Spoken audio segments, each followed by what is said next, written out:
Olá, graça e paz da parte de nosso Senhor e Salvador Jesus Cristo, amém? Seja bem-vindo, você está no canal Beit Sefer Escola Bíblica à Distância. Eu estou grato a Deus e feliz pela sua audiência, por você estar conosco semanalmente, participando das nossas publicações. Nós estamos estudando a revista Palavra e Vida da Convenção Batista Fluminense, cujo tema central para este trimestre será Generosidade em Tempo de Escassez. Hoje, na lição de número 11, o tema será Generosidade e o Trabalho.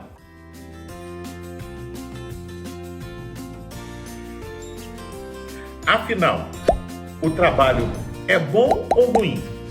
Faz bem ou não para o ser humano? É um conflito que vivemos, pois dependemos do trabalho. No entanto, convivemos com o cansaço. Podemos conceituar o trabalho como a aplicação da atividade física ou intelectual do ser humano, com um propósito definido. O homem recebeu essa capacidade e a incumbência de realizá-la no universo pelo próprio Criador. O trabalho começou com Deus, que agiu com o intelecto ao projetar o universo, ordenando a existência do mundo pelo poder de sua palavra. Vamos ler a Bíblia em Provérbios capítulo 10, versículo 4. As mãos preguiçosas empobrecem o homem, porém as mãos diligentes lhe trazem riqueza. Vamos orar? Pai, nós te louvamos, ó Deus, e te agradecemos pelo privilégio e pela oportunidade de mais uma vez estudar a tua palavra. Nos abençoa no estudo dessa lição, que teu Espírito Santo possa não só abrir o nosso entendimento, mas iluminá-lo para que possamos compreender e aplicá-lo na nossa vida. Em nome de Jesus nós oramos. Amém.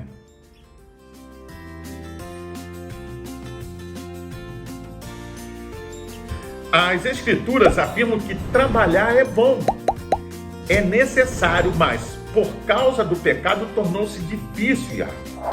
Quando Deus criou Adão e Eva, mandou que eles tomassem conta da terra e dos animais. Você pode conferir isso em Gênesis capítulo 1, versículo 28. Esse trabalho era bom e agradável, mas quando pecaram, a terra ficou amaldiçoada e o trabalho tornou-se duro. Você pode ver isso em Gênesis capítulo 3, versículo 17 a 19. As Escrituras também afirmam que trabalhar é um dever, pois devemos trabalhar para nos sustentar e as nossas famílias e ajudar os outros. Você vê isso em Efésios 4, 28, 1 Timóteo 5, 8.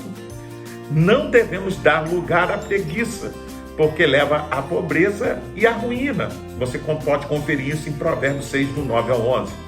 Paulo, ao escrever à igreja, diz que quem não trabalha também não tem o direito a comer, segundo Tessalonicenses 3 ao 10. E que todos devem fazer a sua parte para não sobrecarregar uns aos outros, com as suas devidas exceções. Todos temos que contribuir.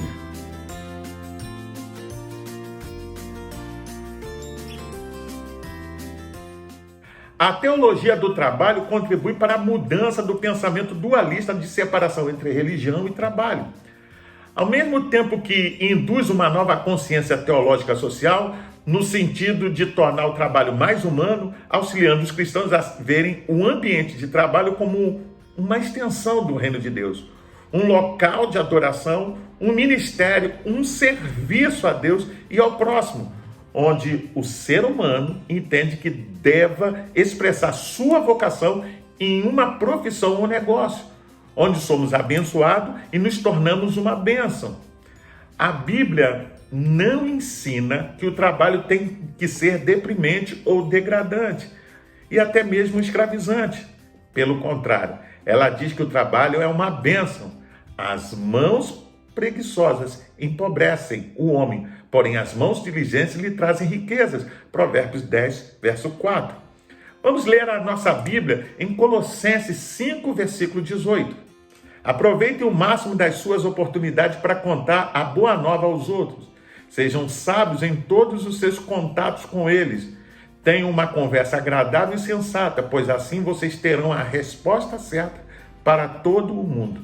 Paulo, nesse texto, explica que o evangelho tem de ser vivido.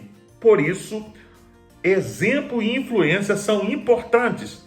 Não devemos perder nenhuma oportunidade para testemunhar. Creio que o apóstolo Paulo também tinha em mente o local de trabalho. Saiba que, ainda que no nosso trabalho, quando ninguém pergunta, significa que a conversa ou a nossa conduta, a conduta do cristão, não desperta o desejo de conhecer a Deus. Quando você convive com as pessoas diariamente, as primeiras conversas sobre Deus não devem fechar portas, entende? Para que hajam outras conversas, não é? O objetivo é manter a pessoa pedindo mais quando estiverem prontas.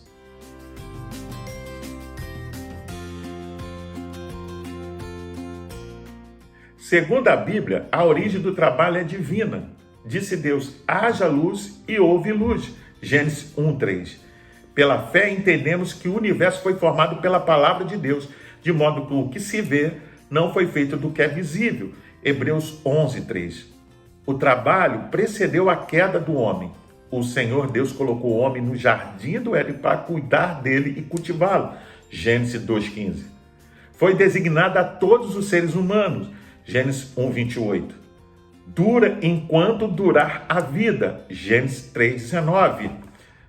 O trabalho será necessário sempre nesta vida. Vamos ler a Bíblia em Eclesiastes capítulo 5, verso 18.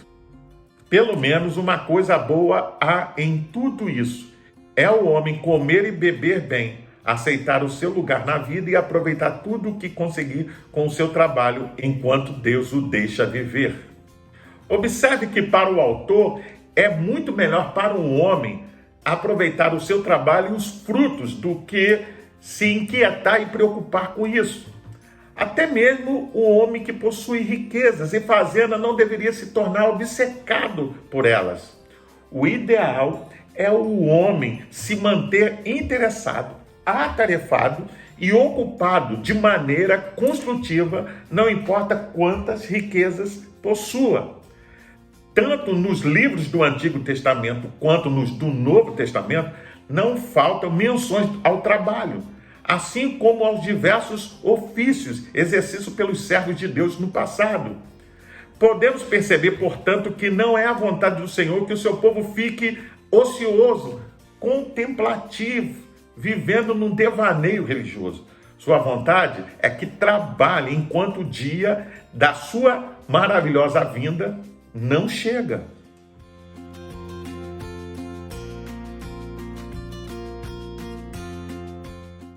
A sociedade afirma, para sobreviver no mercado de trabalho competitivo, você precisa colocar seu emprego acima de tudo.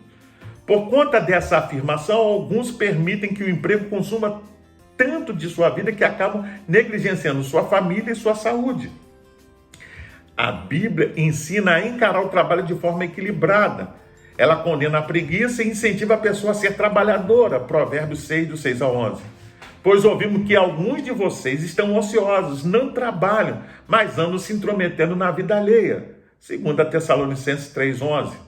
Mas a Bíblia não aprova trabalhar em excesso. Em vez disso, ela nos incentiva a relaxar e descansar em tempos. Melhor é um punhado de descanso do que um punhado duplo de trabalho árduo e um esforço para alcançar o vento. Eclesiastes 4:6. Portanto, não devemos ficar tão envolvidos com o trabalho a ponto de negligenciar nossa família ou nossa saúde. Não há nenhum mérito em se matar de trabalhar. Eclesiastes 2:24. Vamos ler a Bíblia em Provérbios capítulo 24, versículo 30 ao 34. Passei pelo campo do preguiçoso, pela vinha do homem sem juízo. Havia espinheiro por toda parte. O chão estava coberto de ervas daninhas e o muro de pedra estava em ruínas. Observei aquilo e fiquei pensando, olhei e aprendi esta lição. Vou dormir um pouco, você diz. Vou cochilar um momento. Vou cruzar os braços e descansar mais um pouco. Mas a pobreza lhe virá como um assaltante e a sua miséria como um homem armado. Triste também o fato de existirem pessoas que vivem carecendo de recursos, mas não têm a coragem de buscar seu próprio sustento, sobrecarregando por fim até a igreja ou algum irmão especificamente, abusando da bondade deste. Tais práticas não agradam a Deus.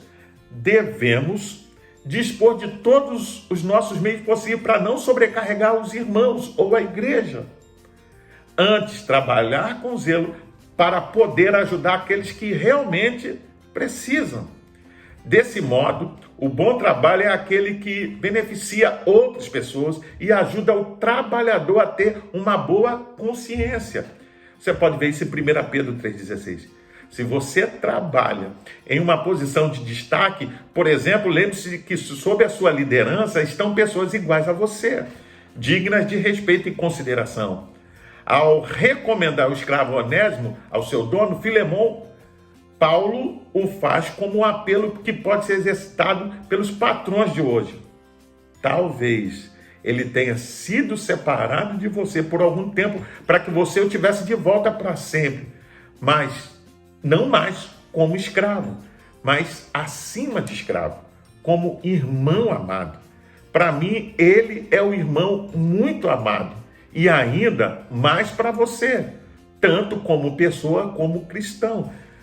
Filemão 1:15-16.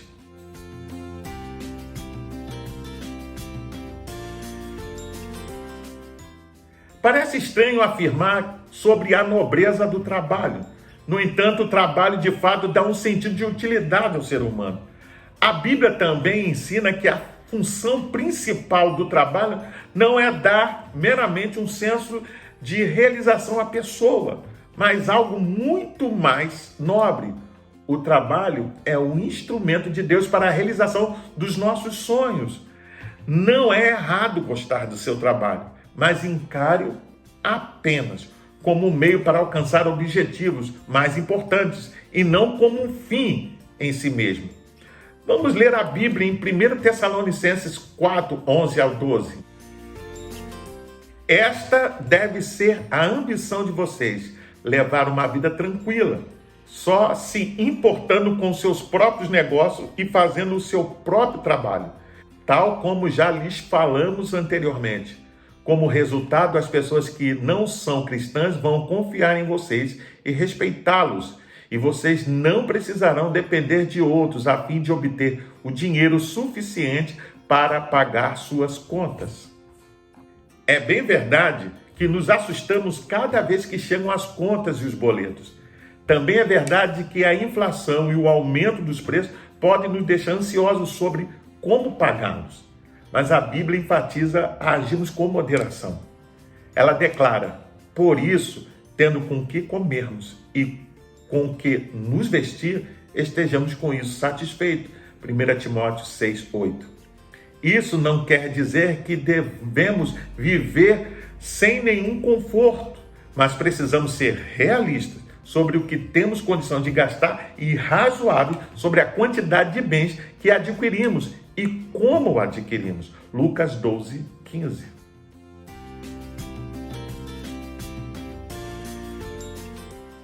Seja, portanto, uma pessoa trabalhadora. Interesse de verdade por seu serviço, mesmo que seu trabalho pareça muito humilde e não seja o tipo de serviço que você gostaria de fazer. Porém, aprenda a fazê-lo bem. Porém, é importante lembrar também que devemos descansar. Deus disse que devemos trabalhar durante 6 dias e descansar no 7º. Você pode conferir isso em Êxodo, capítulo 20, verso 9 e 10.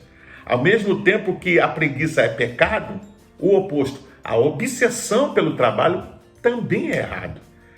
Trabalhar sem parar para ganhar muito dinheiro e não desfrutar dele, sem dúvida, é um grande erro. É bom gostar do trabalho, mas também é preciso ter outros propósitos na vida. Torne seu trabalho uma expressão da generosidade como bom mordomo de Cristo. Vale a pena parar e olhar o seu trabalho com olhos de gratidão e vê-lo como uma dádiva divina. Além disso, ganhar o nosso próprio sustento, contribui para termos uma boa autoestima e conquistarmos o respeito de outros, incluindo na nossa própria família. Para pensar e agir, encare o seu trabalho como uma bênção de Deus e o fato de se levantar todos os dias para trabalhar como uma oportunidade que Ele te dá para testemunhar de seu amor e sua graça. Seja qual for a sua profissão, ela é importante para a sociedade. Então faça de seu ambiente de trabalho o jardim que Deus lhe deu para cuidar, trabalhando com dedicação e honestidade. Entenda que aquilo que você faz é um dom de Deus para que você seja útil no corpo de Cristo, a igreja. Então se valha disso e abençoe a vida das pessoas, pois o trabalho é também um ato de generosidade de Deus a nós. Eu convido você a fazer a leitura diária, que vai de segunda até domingo, e você vai encontrar diversos textos que vão te ajudar a entender e a compreender melhor essa lição. Você pode também baixar a revista Palavra e Vida da Convenção Batista Fluminense. Basta acessar o link que vai estar na descrição desse vídeo. Você entra, se cadastra e baixa para o seu tablet, celular ou computador, e não só vai poder rever essa lição, mas acompanhar as futuras lições. Pois bem, eu sou o pastor Carlos Guerra e você está no canal Beit Sefer, Escola Bíblica à Distância. Hoje nós estudamos a lição de número 11 e o tema foi generosidade e o trabalho. Eu gostaria de deixar uma palavra de recomendação para todos aqueles que frequentam o canal, mas ainda não frequentam uma igreja evangélica. Procure uma igreja batista perto da sua casa e faça uma visita. Sem dúvida, você vai ser bem recebido. Caso não haja, procure uma igreja comprometida com a pregação genuína da palavra de Deus. Para se inscrever, é rápido, é fácil. Basta clicar aqui embaixo. Dá um like, faça um comentário, emita a sua opinião. Todas serão respondidas. E não esqueça de acionar o sininho para receber as futuras notificações. Compartilhe com seus contatos nas suas redes sociais, para que mais e mais pessoas tenham acesso a esta lição. Até o próximo encontro. Fique na paz. Deus te abençoe.